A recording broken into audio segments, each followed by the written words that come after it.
Hello students, मैं आपकी SST की टीचर आदर्श शिक्षा निकेतन हाई स्कूल से। आज हम आपकी एसएसटी में स्विक्स का चैप्टर 5 पंचायती राज व्यवस्था पढ़ेंगे। ठीक है बच्चों। तो पंचायती राज व्यवस्था जो है बच्चों, एक ऐसी प्रक्रिया है जिसके द्वारा जो लोग हैं वो अपनी सरकार में भाग लेते हैं, यानी कि वो अपनी सरकार चुनते हैं। ये इसका क्या है कि एक स्टार्टिंग का है स्तर है, मतलब सबसे पहले शुरू होती है। पंचायती राज व्यवस्था लोकतांत्रिक सरकार की पहली सीढ़ी है, यानी कि यहाँ से लोकतांत्रिक सरकार की बच्चों शुरुआत होती है। और बच्चों, पंचायती राज व्यवस्था के 3 स्तर होते हैं। कितने स्तर होते हैं? 3 स्तर होते हैं। कौन कौन से? ग्राम स्तर पर ग्राम पंचायत, खंड स्तर पर पंचायत समिति और जिला स्तर पर जिला परिषद, यानी ग्राम पंचायत, पंचायत समिति और जिला परिषद। ये 3 स्तर होते हैं इसके। ठीक है, अब इसमें आगे पढ़ते हैं। देखो यहाँ पे आपको एक चित्र दिख रहा है बच्चों, दिखाई दे रहा है। इस चित्र में देखो बहुत सारे लोग बैठे हुए हैं एक साइड, और 4-5 लोग एक साइड बैठे हुए हैं। तो ये क्या है, ये क्या हो रहा है, ये देखो हम आगे पढ़ते हैं। आज का दिन बड़ा खास है, सभी लोग जल्दी जल्दी ग्राम सभा के लिए जा रहे हैं। क्या आपको पता है क्यों? क्योंकि पंचायत के चुनाव के बाद आज पहली बार ग्राम सभा की बैठक हो रही है। ये जो आपको चित्र दिख रहा है, ये क्या हो रही है बच्चों? ग्राम सभा की बैठक। तो ग्राम सभा की बैठक में बच्चों कोई भी भाग ले सकता है। कौन कौन भाग ले सकते हैं? जो गांव का हो, उसी जिसने वोट दिया हो, यानी कि जिसकी आयु 18 साल से ज़्यादा हो, वो सब ग्राम सभा में भाग ले सकते हैं। हरदास गांव के लोग यह जानने के लिए बड़े उत्सुक हैं कि नई पंचायत ने उनके लिए क्या योजना बनाई है। देखो नेक्स्ट बॉक्स दिया है आपको, इस बॉक्स में दिया है ग्राम सभा एक पंचायत के क्षेत्र में रहने वाले सभी वयस्कों की सभा होती है। ग्राम सभा क्या होती है? एक पंचायत के क्षेत्र में रहने वाले सभी वयस्कों की सभा। वयस्कों से क्या मतलब है? वयस्कों से मतलब है कि बच्चों, एक व्यक्ति जिसकी उम्र 18 वर्ष या उससे ज़्यादा हो और जिसे वोट देने का अधिकार प्राप्त हो सकता है कि उसमें सिर्फ एक गांव हो या एक से ज़्यादा, यानी कि उस ग्राम सभा में हो सकता है कि एक ही गांव हो, या हो सकता है कि एक से ज़्यादा गांव की भी वो ग्राम सभा हो सकती है। यानी कि जहाँ जहाँ का वो सरपंच होगा, जो सरपंच होता है मुखिया, मेन यहाँ इनका मुखिया होता है, सरपंच होता है, वो जहाँ जहाँ का जिस गाँव का होगा वहाँ वहाँ के लोग जो वयस्क हों वो किसमें भाग ले सकते हैं? ग्राम सभा में भाग ले सकते हैं। जैसा कि इस उदाहरण में दिया गया है, कई राज्यों में हर गांव की ग्राम सभा की बैठक अलग होती है। कोई भी व्यक्ति जिसकी उम्र 18 वर्ष या उससे ज़्यादा हो, जिसे वोट देने का अधिकार प्राप्त हो, जिसका नाम मतदाता सूची में हो, ग्राम सभा का सदस्य होता है। ठीक है। ग्राम सभा की बैठक की शुरुआत में सरपंच और पंच ने सड़क की मरम्मत पर होने वाले खर्च का ब्यौरा दिया। यानी ग्राम सभा जब होती है तो वहाँ पे जितने भी काम होते हैं, जो गांव के काम होते हैं, सामूहिक काम होते हैं गांव के, जैसे कि पानी की समस्या, सड़क की समस्या, उसके बाद होती है कि जैसे यहाँ पे इन्होंने दिया है गरीबी रेखा के नीचे आने वाले लोगों की सूची। तो मतलब जितनी भी गांव की जो समस्याएं होती हैं उन सब के बारे में बातचीत की जाती है। खर्च का ब्यौरा दिया है। सड़क गांव को मुख्य सड़क से जोड़ती है। इसके बाद पानी कमी पर चर्चा होने लगी, तो यहाँ पानी कमी पर चर्चा हुई है। उसके बाद यहाँ पे इन्होंने ग्राम सभा के लिए अगला मुद्दा था गरीबी रेखा के नीचे आने वाले लोगों की सूची पर स्वीकृति लेना। ये बॉक्स में दिया है बच्चों, एक ग्राम पंचायत कई वार्डों। वार्ड क्या होते हैं बच्चों? वार्ड होते हैं छोटे छोटे क्षेत्र, यानी कि जैसे गांव तो बहुत बड़ा होगा, अब उस गांव के भी कुछ क्षेत्र बना दिए जाते हैं, यानी कि छोटे छोटे समूह में बांट दिया जाता है। तो वो क्या कहलाता है? वार्ड कहलाता है। और वार्ड का जो पंच होता है वो वार्ड पंच कहलाता है। वार्ड का जो पंच होता है बच्चों, वार्ड में जो चुना जाता है, जैसे कि जब वो क्या कहलाता है, वार्ड का जो पंच चुना जाता है वो वार्ड पंच या वार्ड मेंबर कहलाता है। ठीक है। जैसे सरपंच होता है गांव का पूरे का, ऐसे ही वार्ड का क्या होता है? वार्ड पंच या वार्ड मेंबर। प्रत्येक वार्ड अपना एक प्रतिनिधि चुनता है जो वार्ड पंच के नाम से जाना जाता है। इसके साथ पंचायत क्षेत्र के लोग मिलकर सरपंच को चुनते हैं। जो पंचायत का मुखिया होता है, वार्ड पंच और सरपंच मिलकर ग्राम पंचायत का गठन 5 साल के लिए करते हैं। कितने साल के लिए होता है गठन? 5 साल के लिए। ग्राम पंचायत का एक सचिव होता है जो ग्राम सभा का भी सचिव होता है। सचिव का चुनाव नहीं होता, उसकी सरकार द्वारा नियुक्ति की जाती है। सचिव का काम है ग्राम सभा एवं ग्राम पंचायत की बैठक बुलाना और जो भी चर्चा निर्णय हुए हों उनका रिकॉर्ड रखना। जो सचिव होता है उसका काम होता है ग्राम पंचायत की बैठक बुलाना और जो भी चर्चा निर्णय हुए हों उनका रिकॉर्ड रखना। वो किसका काम होता है? सचिव का काम होता है। तो यहाँ पे इन्होंने पहले सड़क के बारे में बात की ग्राम सभा में, फिर किसके बारे में बात की? पानी के बारे में, फिर बात की इन्होंने गरीबी रेखा से नीचे आने वाले लोगों की सूची पर स्वीकृति लेने। जैसा कि सूची में दर्ज नाम पढ़ने शुरू किए गए तो वहाँ पे क्या था कि किसी एक बंदे का पर्टिकुलर नाम नहीं था जो गरीबी रेखा से नीचे था, उसका नाम नहीं था। और जो जमींदार के जो दोस्त थे, मित्र थे, उनका नाम था, बल्कि वो क्या थे? वो गरीबी रेखा से नीचे नहीं थे, लेकिन फिर भी उनका नाम था। क्यों? क्योंकि वो वहाँ का जो जमींदार था उसके मित्र थे। ग्राम पंचायत पूरे गांव के हित में निष्पक्ष रूप से काम कर सके, इसमें ग्राम सभा की महत्वपूर्ण भूमिका होती है। ग्राम सभा की बैठक में ग्राम पंचायत अपनी योजनाएं लोगों के सामने रखती है। ग्राम सभा पंचायत को मनमाने ढंग से काम करने से रोक सकती है। जो गांव की सभा होती है वो पंचायत को जब वहाँ पे ग्राम सभा होती है तो कोई भी व्यक्ति अब मतलब खड़ा होकर किसी भी बात को बोल सकता है। जैसे यहाँ पे इन्होंने दिखाया पानी की समस्या को हुई, तो जो वहाँ पे रहने वाली हरदास गांव में जो तिजिया थी उसने बोला कि हमें पानी की समस्या है, तो उसकी बात को सुना गया। तो कुछ लोगों ने उसको कोई सॉल्यूशन दिया, किसी ने कोई सॉल्यूशन, तो उसका लास्ट में सॉल्यूशन निकाला। इस तरीके से ही इन्होंने जो सूची थी गरीबी रेखा के नीचे आने वाले लोगों की सूची थी उसमें जो नाम नहीं था, किसका नाम नहीं था उसमें जो था वो ओम प्रकाश, एक मजदूर बताया इन्होंने, उस ओम प्रकाश का नाम नहीं था। तो गांव वालों ने मिलकर क्या है ये क्वेश्चन भी उठाया कि इसमें ओम प्रकाश का नाम क्यों नहीं है। तो इस तरीके से ग्राम सभा पंचायत को मनमाने ढंग से काम करने से रोक सकती है। साथ ही पैसे का दुरुपयोग में कोई गलत काम न हो इसकी निगरानी भी करती है। इस तरह से ग्राम सभा चुने हुए प्रतिनिधियों पर नज़र रखने और लोगों के प्रति उन्हें जिम्मेदार एवं जवाबदेह बनाने में बहुत ही महत्वपूर्ण भूमिका निभाती है।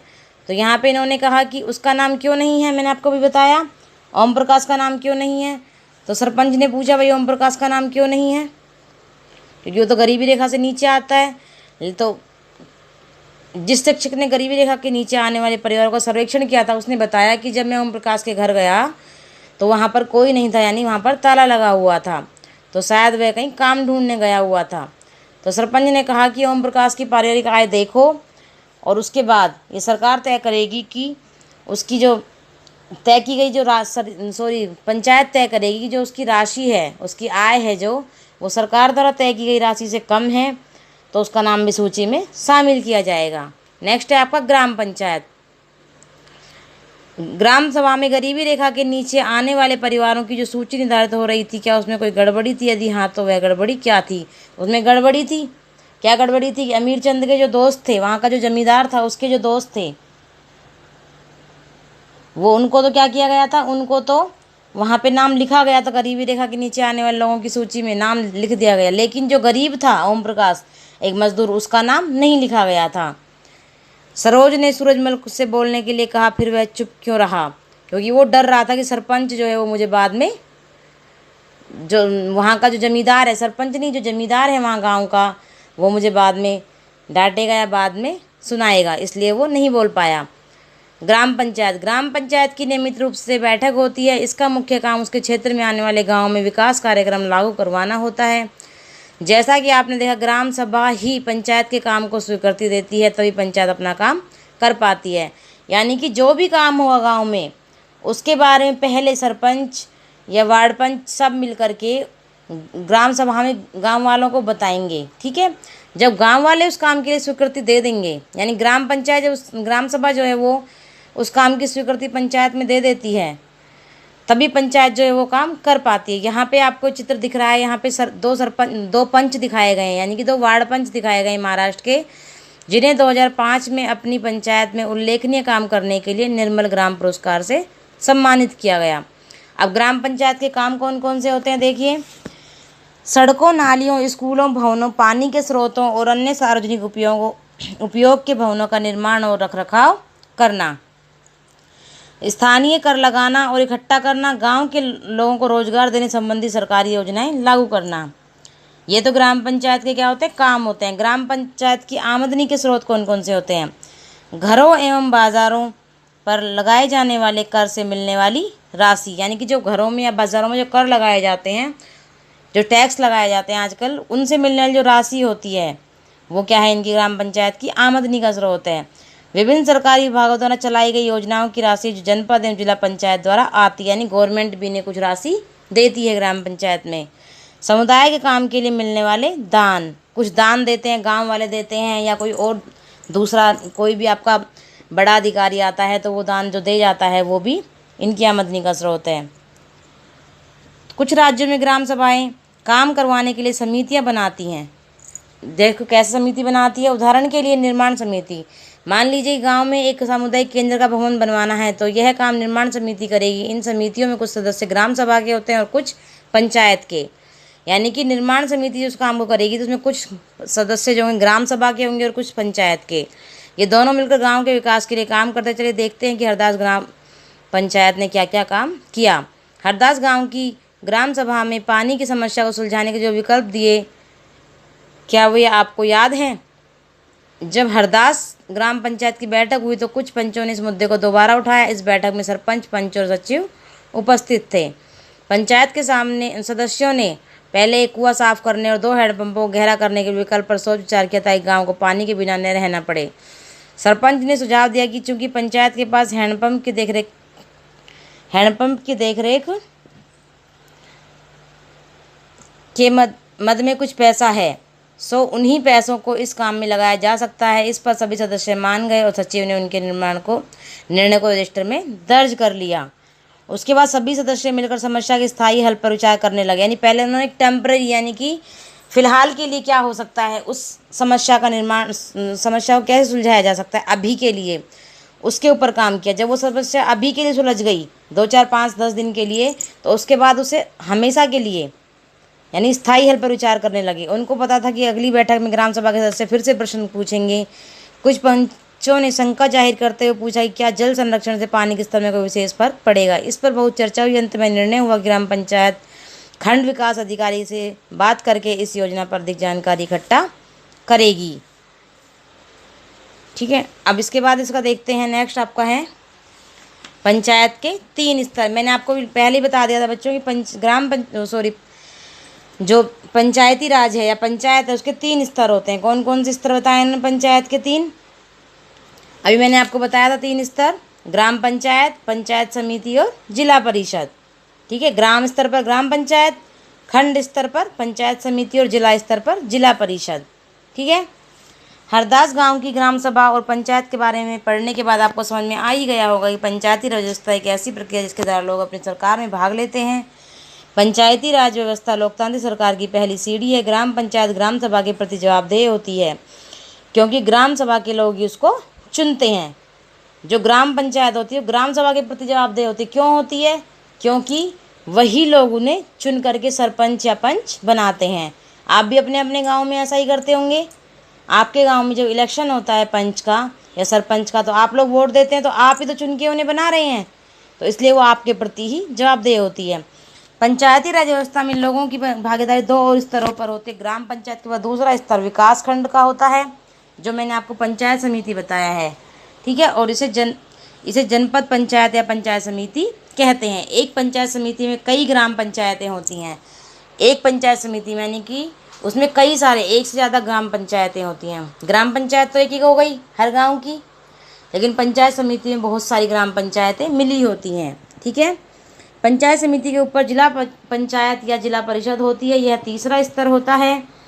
जिला परिषद एक जिले के स्तर पर विकास की योजनाएं बनाती है, यानी कि वो क्या करती है, जिले के स्तर पर, यानी कि जिले को लेके चलती है। ग्राम पंचायत तो अपने सिर्फ गांव को लेके चलती है। पंचायत समिति होती है वो जितने भी उसके नीचे उसके जो गांव आते हैं कि भाई मेरे अंडर में ये गांव है, उन सब गाँवों को लेके चलती है। और जो आपकी जिला परिषद होती है वो पूरे जिलों को लेकर चलती है। पंचायत समिति की मदद से जिला परिषद सभी पंचायतों में आवंटित राशि के वितरण की व्यवस्था करती है। संविधान में दिए हुए निर्देशों के आधार पर देश के हर राज्य ने पंचायत से जुड़े कानून बनाए हैं, इसलिए पंचायत संबंधी कानून हर राज्य में कुछ अलग अलग हो सकते हैं। इसके पीछे मुख्य विचार यही है कि अपने गाँव की व्यवस्था में लोगों की भागीदारी बढ़े और उन्हें अपनी आवाज़ उठाने के ज़्यादा से ज़्यादा मौका मिले। यह आपको एक दिख रहा है, जल संवर्धन विकास कार्यक्रम में केवल 2 वर्षों में इस बंजर जमीन को हरे भरे मैदान में बदल दिया है। ये जल संरक्षण विकास कार्यक्रम चलाया गया, जिसके अंतर्गत देखो लोगों ने, गांव के लोगों ने ही मिलकर, एक बंजर ज़मीन आपको दिख रही है और उसको उन्होंने किस में बदल दिया, हरे भरे मैदान में बदल दिया। यहाँ पानी इकट्ठा हो गया, तो पानी इकट्ठा हो गया तो यहाँ पेड़ पौधे हो गए, तो क्या हुआ, हरा भरा मैदान बदल गया। ठीक है बच्चों, आया आपको समझ में पंचायती राज। और पंचायती राज जो है, व्यवस्था जो है आपकी, इस यानी पंचायत दिवस जो है वो हम 24 अप्रैल को मनाते हैं। क्यों मनाते हैं 24 अप्रैल को? क्योंकि पंचायती राज को संवैधानिक दर्जा, यानी कि संविधान में से 24 अप्रैल को, 24 अप्रैल 1993 को अपनाया गया था, संविधान में दर्ज किया गया था। ठीक है, अब इसके बाद आप इस लेसन को दोबारा से पढ़ेंगे और इसके क्वेश्चन आंसर्स मैं आपको फिर सेंड कर दूंगी। ठीक है बच्चों, ओके बच्चों।